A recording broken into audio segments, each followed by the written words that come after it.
My name is Johan Oldenkamp. And I'm a psychologist, that's my background, and I'm fascinated by consciousness.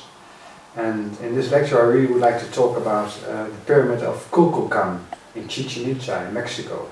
Because the pyramid has 9 levels, and those 9 levels are very meaningful to me, and I would really like to share the meaning I see in this pyramid. And not only the 9 levels are present, but in the background are also the numbers 13 and 20. And when we look at the Maya cultures, those 2 numbers are called sacred or holy. So it's referring to the whole of everything. So in this presentation I would like to talk about the numbers 9, 13 and 20. And 9 refers to 9 levels of consciousness, but those levels are also present in neurophysiology, in the energetics, then I talk about the chakras, also in our endocrine systems, where the hormones are produced. It's also related to the phases we have in developmental psychology, and most of all, I think it's present in our history, and that's what I'm going to show mostly in this presentation.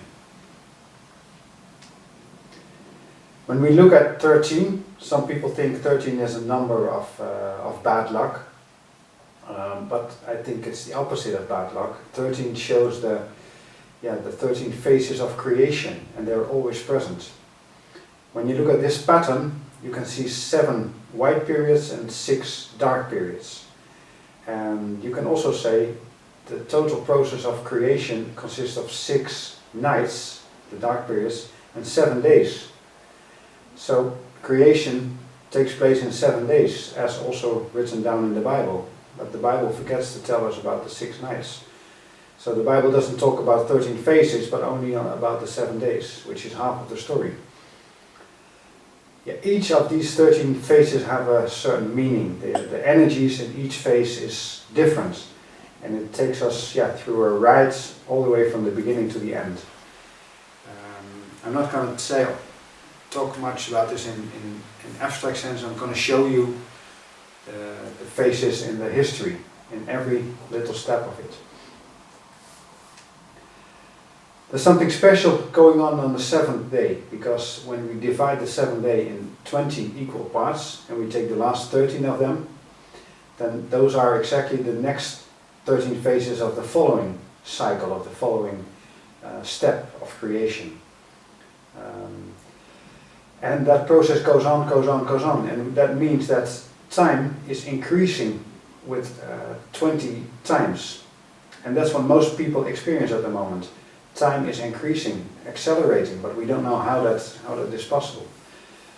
I find the explanation in our consciousness, because our consciousness is growing up, is developing to a higher level, and that means that we experience our lives much more in more detail, and that's why the time seems to be going faster. But it tells more about us than about the actual speed of time. So this process of acceleration is with a factor of 20. So we can see the 9 levels really clearly present in this pyramid. If you count, there are exactly 9 levels, and the acceleration of time is visualized by going into one single top of the pyramid. So each layer has less square footage, so to say. And this picture shows the total creation. The Bible suggests that the process of creation was done very long in the past, and that God was resting on the 7th day. In my experience, in my opinion, that is not the case. Creation started a long time ago, but it continues until the end of time. The whole process of creation, that's life, that's everything. So creation is not something from the past, creation is something from the present as well, and from the future. So there are in total 9 layers of creation, 9 layers of consciousness too. I'm going to show that in a minute. And each layer gave us a new kind of essence or principle, or how you want to call it. It started with creation of life. That was the first layer. the second layer, there was instincts created. And the beauty of this all is we also have these 9 layers in ourselves. But I'm going to show you more details about it. Third layer, feeling was created. We also have feeling, of course. Reason was created in the 4th layer. And with that reason we created culture. And on top of culture we created laws, which we impose on ourselves. Then there came into existence some kind of power that was above the law. I'm going to show you that in a minute.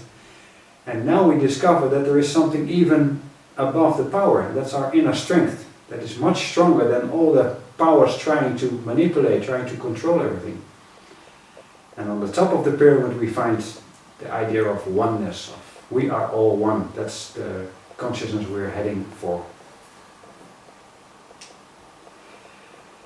And all these words are, and on this next slide, it's also in the, what I'm actually trying to show here is that's the essence of the long count calendar of the Mayas. There is some debate about the end time, but that's not really important. It's more important that this calendar shows that there is a really clear hierarchy of consciousness, starting from organic consciousness all the way up to universal consciousness, which is oneness, the central theme. And it also shows that what we believe as our world has been expanding ever since.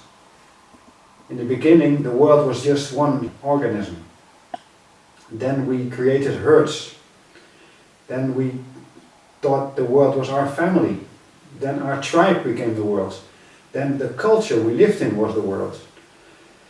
Most people are now at the level that the country is their world. And even more and more people realize that this planet is the world. And when you look now at the way we use world in our daily meaning, we talk about world championship, but in fact it's just a planetary championship, because other planets are not allowed to play with us in the games we play. So, and we are now at the point that we understand that the world is much bigger than one planet. The world is our galaxy. And at the top we realize that even our galaxy, the Milky Way, is just a part of the world. The world is much bigger than our galaxy. That is what we are really trying to reveal for ourselves now. These 9 layers are also present in our chakra system. The first 7 layers of them exactly correspond to the 7 chakras we have. And when we look at our lowest chakra, then the color of it is red, and directly under the red we find the infrared region, and that is the energy we receive from our mother Terra, or Gaia. And directly above the violet color of our crown chakra we find the color of ultraviolet, which is the color of our sun, or our Father Helios.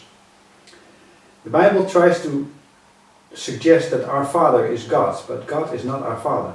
Our Father is the sun Helios. And our mother is Terra, is Gaia. The Bible talks about our Father as a prayer, but there's also an Our Mother. I found it in a gospel from Jesus, the Peace Gospel. And it's just the same kind of prayer, but it's directed to our Mother Gaia. And the first version of the prayer for our Father was related to the Sun. That's our real Father. And we are the child of both. Most people don't know that the energy systems, the chakras, directly correspond to endocrine glands. The endocrine system consists also of 7 layers. And these glands are exactly at the spots where the energies concentrate. Not where they enter, but where they concentrate. When you look at the crown chakra, it's on top of our head, but the energies go down all the way to the hypophysis, which is in fact below the hypophysis. Epiphysis, sorry. And also the adrenals are even on top of the pancreas, but the entrance is all the way under it. And these endocrine glands, they produce hormones, and those hormones, they are in fact the movers of our body. Those are the messengers that make our body to move. That's also the meaning of the word hormao, which moves things. When we go back to the long count calendar, we see a speeding up of the factor 20 times faster every time. It started 16.4 billion years ago, with the first layer, and the next layer will start on 2011, March 8. And every time we go to a higher level, the time jumps to the inner circle, an inner circle, which means a factor 20 times faster. And it happens on the 13th of the 20th part of the 7th day. So the numbers 13 and 20 are constantly present in this calendar. And also, for example, in the Tzolk'in calendar, it's also about the numbers 13 and 20. When we look at our history, that's what I'm going to do now. I'm going to show the 9 levels of creation in our history. And we see that that is also the way the consciousness was taken up a step every time again, after again. The first one started 16.4 billion years ago with what our scientists call the Big Bang. But to me that was just not the really first start, but it was the start of our creation cycle. And exactly on the 3rd day, according to the 13 phases, the first star was visible in our galaxy. Our planet and the other planets of our solar system were created on the 5th day. And there were meteorites on the 5th night. And the first living cells, the singular cells in this planet, were created on the 7th day. And what we saw, there was nothing in the beginning, and after this period there was life. Life was created in the first cycle. And life is the same as vibration, it's the same as light. And it was based on the action is reaction principle. The second creation, we saw hurt coming, hurt consciousness. And that is, we can also say that's based on stimulus is the same as response. When we look at a herd of fish, so we don't call it a herd, but let's just say it's a herd, they all respond in a similar way. That is really remarkable. And that is the same thing as the herd consciousness, they all have it. There were really big herds on this planet on the 5th day, and I'm talking about the dinosaurs. They lived here for about 200 million years. And in the same period, the oceans came into existence, because in the beginning there were no oceans. That means that our planet is expanding.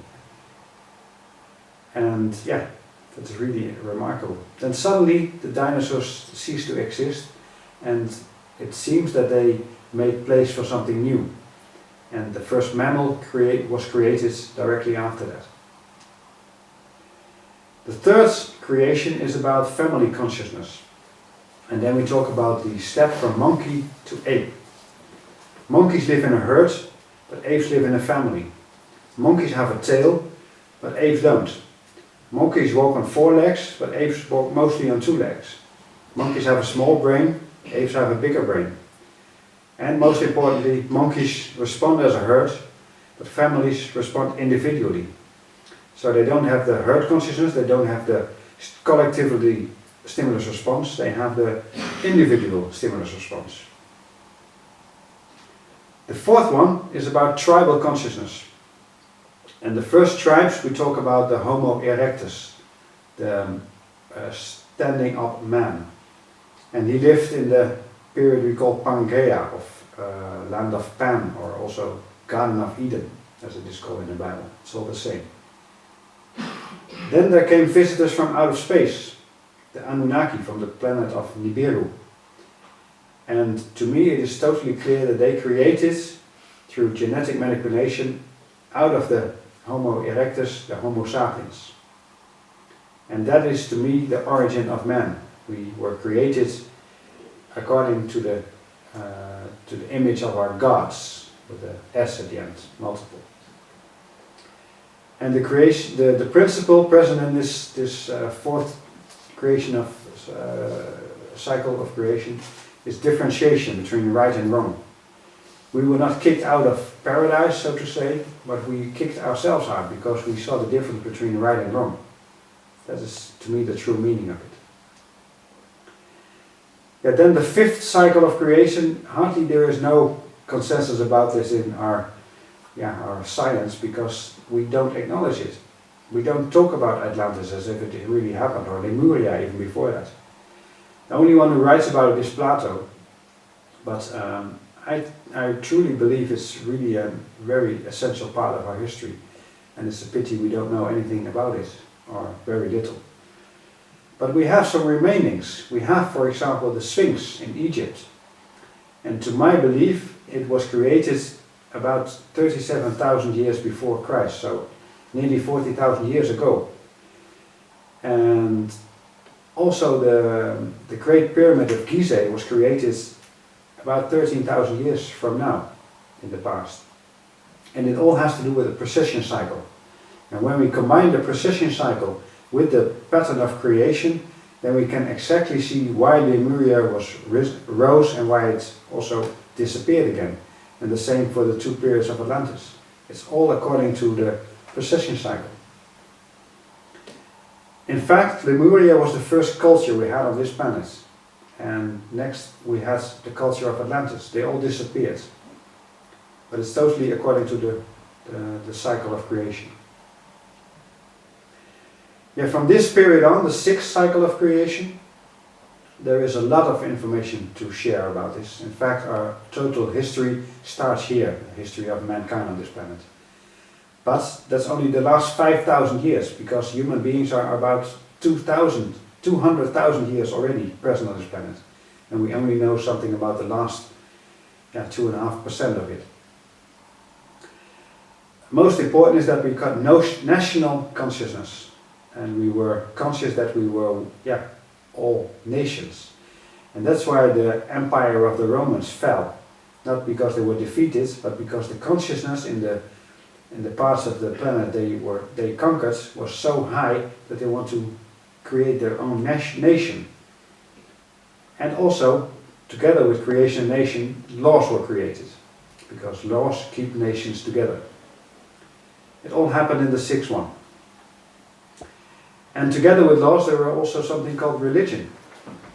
There were spiritual leaders in the beginning, but laws were created to somehow make those spiritual teachings into religion. And the religion is something totally different to me than spirituality. Religion is about law, it's about control. It's not about the inner strength of spirituality. The seventh cycle of creation is a really important one because something really big happened on this planet. On top of the laws we had, there was the secret societies joined forces, so to say, and they created also in front of the screen an organization called the Illuminati, and that was done on the May 1st in 1776, exactly according to this 13 phases creational cycle. Because at the really start of the first night they went to the notary and they started their own organization. It was already present before that, but now it was also present in the official word, so to say. Many things happened here, because the Illuminati, for example, sponsored the Nazis in Germany. Money was sent from Prescott Bush to Nazi Germany to finance Adolf Hitler's army. And as we see, the best way of making more and more money, because money gives power, is warfare. And that's still going on at the present day. Also, a number of people were killed that were not serving the agenda of this hidden society, this hidden group of people. John F. Kennedy is probably the most well-known assassinated person by them. But also Martin Luther King, John Lennon, Lady Diana, and many things happened. What we in fact saw, that there was a power that was created on top of laws, above the law. And we have that on planetary scale, but we also have that on individual scale. We also have a power in us that tries to be above the law, and that's our ego. So ego has also a function, but it's also something that blocks us. We will see in the next phase. In the next phase, the eighth one, this is where we are now at the moment. We are at the sixth night. We make the step from power to strength. That is the biggest issue at the moment. And we see that all systems that are based on power are falling apart. They try to struggle as hard as they can to keep in control of the power, but it's, yeah, it will go away. That's something that is inevitable, has to be. And yeah, many things happened because of these powers, and that is, for example, 9/11. 9/11 is, I think, the most powerful example of how the powers that are behind the screens try to manipulate everything, because they also try to manipulate what we think that really happened. But the moment we really see what happened that day and what the powers behind the screen want us to believe, then we start to see the bigger picture. And in that bigger picture we can also see other attacks. And it's really remarkable that after exactly 911 days after 9/11, there was another attack in Madrid. Exactly 911 days between them. It's really important. Also, when we look at Yistak Rabin and Daily Diana and we count the days in between, we find 666. 666 is the number of the devil. And the Illuminati are openly worshipping the devil. That's what they say. They think they do the good, but they also worship the devil. There are many other things, because there were attacks with bombs like 9/11, but there were also attacks with HAARP, HAARP, a system based on electromagnetism that can influence weather. And that's why there was a tsunami created. And also Katrina was enforced by this technology.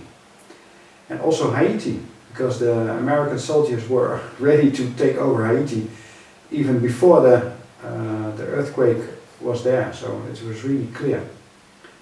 And many other things happened in this period, much to say, but the most important is that we live in a sham democracy. The powers behind the screen, they tell what happened, and yeah, we can vote, but it's totally pointless. So we make the step from power to strength, that's what we are now.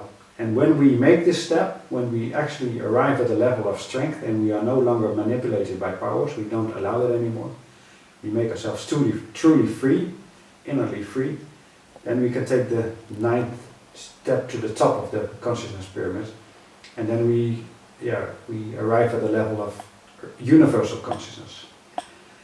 And then we experience that everything is connected, everything is the same, everything is one, everything is whole, holiness.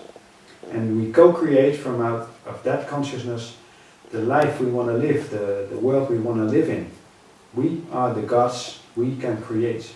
We are the ones most people are waiting for to save us. We are the saviors. That's what we realize in this final level of consciousness.